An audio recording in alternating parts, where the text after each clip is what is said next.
بعض اوقات انسان پر بیماری یا کوئی بھی تکلیف اس کے اپنے ہاتھوں کی کمائی سے آتی ہے، یعنی اس کا اپنا کوئی گناہ یا قصور ہوتا ہے جس کی بنا پر اسے وہ تکلیف پہنچتی ہے. قرآن مجید میں آتا ہے وَمَا أَصَابَكُم مِّن مُّصِيبَةٍ فَبِمَا كَسَبَتْ أَيْدِيكُمْ وَيَعْفُو عَن كَثِيرٍ، اور تمہیں جو بھی مصیبت پہنچی تو وہ اس وجہ سے ہے جو تمہارے ہاتھوں نے کمایا، اور وہ بہت سی چیزوں سے درگزر کر جاتا ہے. اسی طرح بعض اوقات انسان کی بیماریاں اس کے کسی گناہ کا نتیجہ ہوتی ہیں. عمر رضی اللہ عنہ نے جب عباس رضی اللہ عنہ سے بارش کی دعا کرنے کے لیے کہا تو انہوں نے کہا اے اللہ، بے شک مصیبتیں گناہوں کی وجہ سے ہی نازل ہوتی ہیں اور انہیں صرف توبہ ہٹا سکتی ہے. پھر اسی طرح ایک اور روایت میں آتا ہے رسول اللہ صلی اللہ علیہ وسلم نے فرمایا جب بھی کسی رگ یا آنکھ کو نقصان پہنچتا ہے تو وہ کسی نہ کسی گناہ کی وجہ سے ہوتا ہے، لیکن جو تکالیف اللہ تعالیٰ ویسے ہی ٹالتا رہتا ہے وہ کہیں زیادہ ہو جاتی ہیں. پھر اسی طرح بعض بیماریاں انسانوں کے اعلانیہ گناہوں کی وجہ سے بھی ہوتی ہیں، جیسے کہ ایک حدیث میں آتا ہے جب کسی قوم میں بدکاری عام ہو جاتی ہے اور وہ اعلانیہ اس کا ارتکاب کرتے ہیں تو ان میں طاعون اور ایسی مختلف بیماریاں پھیل جاتی ہیں جو کہ ان سے پہلے گزرے ہوئے لوگوں میں نہ تھی. ابو امامہ باہلی سے روایت ہے کہ نبی صلی اللہ علیہ وسلم نے فرمایا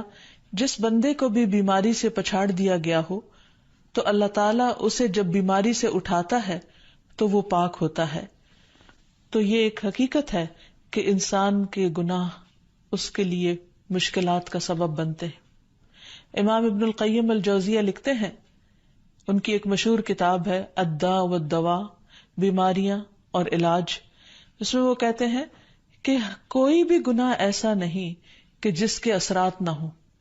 انسان سے چھوٹی یا بڑی جو بھی کوئی غلطی صادر ہوتی ہے اس کے نتیجے میں کچھ نہ کچھ اثرات اس کی زندگی پر ضرور پڑتے ہیں.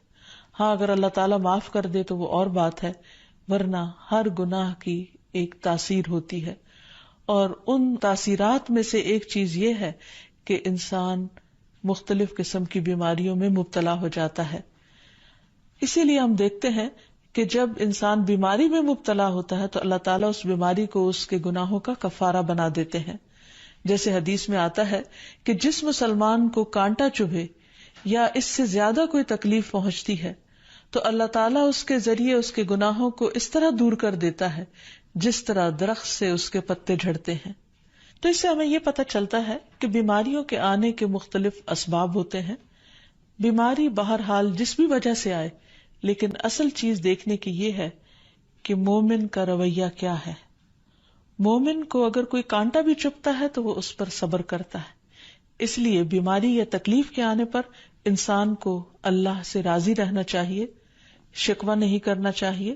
کیونکہ جو اللہ سے راضی ہو جاتا ہے کسی آزمائش پر اللہ تعالیٰ بھی اس سے راضی ہو جاتا ہے.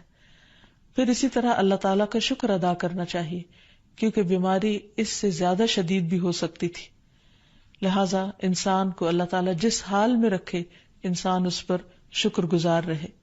پھر یہ کہ انسان کسی بھی بیماری میں کسی بھی قسم کی ہو اور زندگی کے کسی بھی حصے میں ہو اس میں مایوس نہ ہو، پر امید رہے کہ بیماری دور ہو جائے گی. پھر اسی طرح اگر بیماری طول پکڑ جائے تو انسان کو گھبرانا نہیں چاہیے، کیونکہ ہر گزرنے والا لمحہ انسان کے درجات میں اضافے کا سبب بنتا ہے اور اس کے گناہ مسلسل جھڑتے چلے جاتے ہیں حتیٰ کہ انسان بالکل پاک صاف ہو جاتا ہے. پھر اسی طرح انسان کو بیماری کی حالت میں دوسروں سے شکوے شکایات نہیں کرنی چاہیے، کیونکہ بیماری اللہ کے اذن سے آتی ہے، اور جب انسان ہر ایک کے آگے رونے لگتا ہے تو گویا وہ اللہ تعالیٰ کا شکوہ کر رہا ہوتا ہے، جو چیز اللہ تعالیٰ کو پسند نہیں.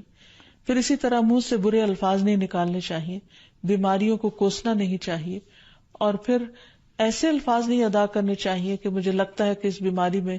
میری زندگی چلی جائے گی، یا یہ کہ کسی مریض کی عیادت کے لیے جا کر اس کو اس قسم کی بات نہیں کرنی چاہیے، خواہ کتنی ہی خطرناک بیماری کیوں نہ ہو. ہمیشہ اسے امید دلانے چاہیے، کیونکہ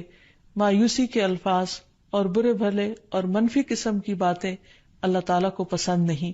اور انسان ویسے بھی جیسے سوچتا ہے پھر اس کے ایکشن اس کے مطابق ہونے لگتے ہیں.